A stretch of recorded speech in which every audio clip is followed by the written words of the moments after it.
Hello friends, welcome back to my YouTube channel. Myself Sandeep. Today I am gonna talk about how money works. पैसा कैसे काम करता है। दोस्तों, आपको आज मैं अपने इस वीडियो में बताऊंगा कि वर्चुअल मनी मार्केट में कैसे आया, वो कैसे काम करता है। दोस्तों, अगर आपने मेरा पहला वीडियो अभी तक नहीं देखा तो उसे जरूर देखिए, उसमें मैंने काफ़ी इंटरेस्टिंग फैक्ट बताए हैं। ठीक है, तो दोस्तों जैसा कि मैंने अपने लास्ट वीडियो में बताया था कि दुनिया का जो टोटल मनी है उसमें से केवल 8 से 10% ही फिजिकली एग्जिस्ट करते हैं, बाकी जो 90% पैसे होते हैं वो वर्चुअली एग्जिस्ट करते हैं। मतलब कि वो उनका कोई कैश में अवेलेबिलिटी नहीं है।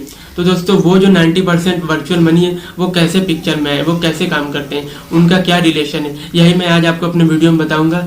मैं ट्राई करूंगा एक काफ़ी बेसिक एग्जांपल देकर ये सारा सिनेरियो समझाने का। ठीक है, उससे पहले मैं आपको एक पॉइंट ये बताना चाहूँगा कि ये जो मोनेटाइजेशन का सिस्टम होता है वो म्यूचुअल ट्रस्ट पे चलता है। म्यूचुअल ट्रस्ट किसके बीच में? ये होता है गवर्नमेंट के बीच में, बैंक के बीच में, और जो पैसा जमा करता है, जो लोन लेता है। मतलब ये चार लोगों का जो म्यूचुअल ट्रस्ट होता है, यही हमारा पूरा पैसे का सिस्टम, मोनेटाइजेशन सिस्टम चलाता है। ठीक है दोस्तों, जैसा कि आपको याद होगा कि कोई भी गवर्नमेंट अलाउ नहीं करती है कि आप अपने घर पे सारा कैश रिजर्व रखिए। मतलब कि आपके पास लिमिट होती है कि आप एक सर्टेन लिमिट तक ही अपने पास कैश रख सकते हैं, उससे ज़्यादा आप कैश नहीं रख सकते। और एक लिमिट ये भी होती है कि आपको अगर ट्रांजेक्शन्स करना है तो एक सर्टेन लिमिट तक ही कैश ट्रांजेक्शन कर सकते हैं, उससे ज़्यादा का कैश ट्रांजेक्शन नहीं कर सकते। उससे ज़्यादा का अगर आपको करना है तो आपको या तो ऑनलाइन बैंकिंग, नेट बैंकिंग करना है या चेक के थ्रू करिए। तो ऐसा क्यों होता है? इसका भी सेम वही सिस्टम होता है वर्चुअल मनी का कॉन्सेप्ट। मैं आपको ये एग्जांपल के थ्रू समझाऊंगा। ठीक है, तो चलिए एग्जांपल की ओर। दोस्तों, मैं बात करता हूँ एक बैंक की। ठीक है, एक बंदा उसे बैंक ओपन करना है तो वो क्या करता है, गवर्नमेंट के पास जाता है, ऑर्डर्स लेता है, टर्म्स एंड कंडीशन साइन करता है। ठीक है, और जब ऑर्डर मिल गया तो एक बैंक खड़ा हो गया, एक बैंक ओपन हो गया। ठीक है, तो अब क्या होता है कि मान लीजिए मैं कॉन्ट्रैक्टर हूँ और इन्वेस्टर दोनों मैं ही हूँ। ठीक है, तो अब मैं क्या करता हूँ कि मेरे पास मान लीजिए 1 करोड़ का हिस्सा है। मैं क्या करता हूँ, जाके बैंक में 1 करोड़ जमा कर दिया। ठीक है, तो अब बैंक में टोटल 1 करोड़ हो चुके हैं। अभी मान के चलते जो मार्केट का पैसा है वो बैंक का पैसा है, ये आपको समझने में आसान होगा। ठीक है, तो अभी जो बैंक का है टोटल पैसा वो 1 करोड़ है। ठीक है, अब क्या होता है कि एक दुकानदार आता है। ठीक है, उसको अपने रिनोवेशन का काम कराना होता है और कुछ अपने घर में कुछ चेंजेस करवाने होते हैं। ठीक है, तो उसको 1 करोड़ की ज़रूरत होती है। ठीक है, तो वो बैंक जाता है 1 करोड़ के लोन के लिए। बैंक क्या होता है, एग्री होता है और 1 करोड़ का लोन दे देता है। अब यहाँ पे ये पॉइंट देखिए कि बैंक उसे 1 करोड़ का कैश नहीं देती है। बैंक क्या करती है, उसे 1 करोड़ का चेक काट कर दे देती है कि आप लीजिए चेक। तो अब इस पॉइंट पे ये देखिए बैंक में टोटल कितना पैसा हुआ। एक्चुअली क्या होता है, जब वो एक लोन देती है 1 करोड़ का, ठीक है, तो वो जो लोन जाता है डेप्ट में, वो बैंक के लिए सरप्लस अमाउंट होता है। मतलब कि जो 1 करोड़ वो कैश था उसके अलावा 1 करोड़ एक्स्ट्रा बैंक के अकाउंट में एज मतलब कि एक्स्ट्रा अमाउंट के रूप में ऐड अप हो जाता है। तो बैंक में या मार्केट में टोटल अब कितना पैसा हो गया, 2 करोड़। ठीक है, अभी हम मान के चलते हैं कि बैंक इंटरेस्ट फ्री लोन दे रही है। मैं इंटरेस्ट का कॉन्सेप्ट आपको लास्ट में बताऊंगा। ठीक है, तो अब क्या होता है कि टोटल बैंक में 2 करोड़ है।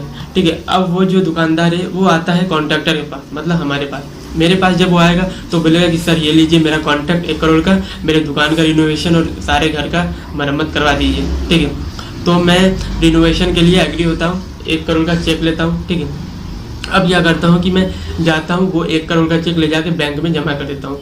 तो इस पॉइंट पे देखिए क्या हुआ कि बैंक में पहले से 2 करोड़ था। 1 करोड़ फिजिकल मनी जो कैश के फॉर्म में था, 1 करोड़ वर्चुअल मनी जो उधार के फॉर्म में था। ठीक है, अब 1 करोड़ का चेक मैं फिर से देता हूँ, मतलब 1 करोड़ ये वर्चुअल मनी ही है। ठीक है, तो टोटल बैंक में इस पॉइंट पे कितना हुआ, 3 करोड़।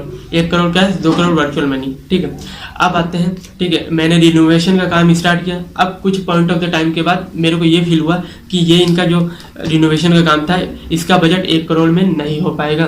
तो मैं इनसे बोलता हूँ कि सर देखिए दुकानदार भाई, मेरे को 1 करोड़ की और डिमांड है, 1 करोड़ और बजट क्रॉस कर रहा है। ठीक है, तो वो जो दुकानदार होता है वो फिर से बैंक के पास जाता है। ठीक है, फिर से 1 करोड़ का लोन लेता है। ठीक है, इस पॉइंट पे देखिए, अब तक इस पॉइंट से जस्ट पहले तक बैंक में टोटल कितना पैसा था, 2 करोड़ वर्चुअल मनी, 1 उधार, 1 जमा और 1 करोड़ कैश। मतलब 2 crore virtual money, 1 crore physical money, मतलब बैंक में टोटल 3 करोड़ है अभी। ठीक है, तो 1 करोड़ का फिर से जब उसे चेक मिलता है तो बैंक के लिए 1 करोड़ का प्लस और सरप्लस हो जाता है। मतलब टोटल बैंक में कितना हुआ, 4 crore, 1 crore cash, 3 crore virtual money.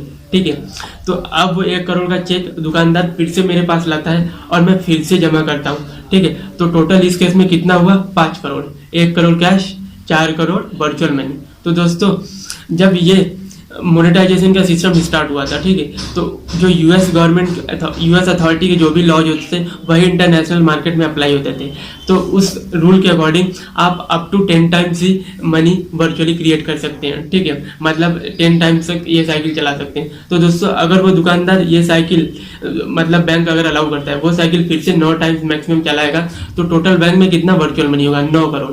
1 crore हो जाएगा आपका physical money, 9 crore virtual money. तो दोस्तों सेम यही कॉन्सेप्ट इंटरनेशनल मार्केट में लगता है। जैसा कि मैंने आपको पहले बताया था कि दुनिया का जो 90% पैसा है वो वर्चुअल मनी है, तो सेम यही कॉन्सेप्ट आप अप्लाई करिए, तो 90% पैसा वर्चुअल मनी के फॉर्म में दुनिया में अवेलेबल है।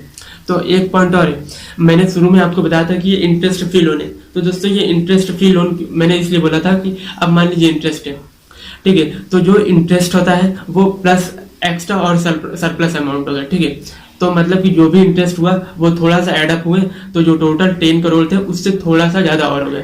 तो बेसिकली दुनिया का जो टोटल पैसा होता है वो 90% से थोड़ा ज्यादा वर्चुअल होता है, बाकी 10% से थोड़ा कम फिजिकल होता है। तो सेम यही कॉन्सेप्ट दुनिया का है, सेम ऐसे ही काम करता है दुनिया में, कैसे पैसा वर्चुअल मनी क्रिएट होता है, कैसे कोएक्सिस्ट करता है, ठीक है।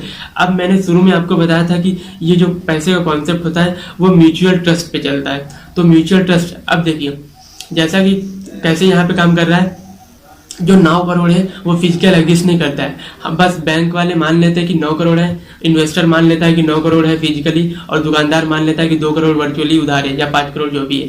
तो सेम यही वर्चुअल मनी का कॉन्सेप्ट होता है। इसलिए हमारी गवर्नमेंट भी अलाउ नहीं करती है कि आप एक सर्टेन लिमिट से ज्यादा पैसा कैश रिजर्व अपने पास रखें। मान लीजिए कि कल कोई बिलियनियर आया, ठीक है, वो एक साथ पूरा अपना पैसा निकाल लिया कैश, तो भैया मार्केट का कैश ही खत्म हो जाएगा। इस सिस्टम में इससे ये होगा कि जो हमारा म्यूचुअल ट्रस्ट है वो डिसबैलेंस हो जाएगा, और जो हमारा मार्केट है मोनेटाइजेशन मार्केट वो कोलैप्स कर जाएगा। ये मेन रीजन होता है, इसलिए गवर्नमेंट अलाउ नहीं करती कि आप टोटल पैसा अपने पास रखें। तो दोस्तों सेम यही कॉन्सेप्ट था इंटरनेशनल मार्केट का। दोस्तों मैं उम्मीद करता हूँ आपको मेरा ये वीडियो अच्छा लगा होगा। प्लीज़ आपको कैसा लगा आप मेरे को कमेंट सेक्शन में बताइए। दोस्तों आप लाइक करिए, सब्सक्राइब करिए एंड कमेंट करिए। दोस्तों एक और ग्लैंस देता हूँ कि मेरा जो नेक्स्ट वीडियो होगा वो भी पैसे से रिलेटेड होगा। मैं उसमें आपको बताऊंगा कि पैसा कैसे काम करता है, गवर्नमेंट क्यों नहीं डायरेक्टली बहुत सारे पैसा छाप कर जनता में बांट देती है। तो आज के लिए इतना ही काफ़ी है। बाय बाय दोस्तों।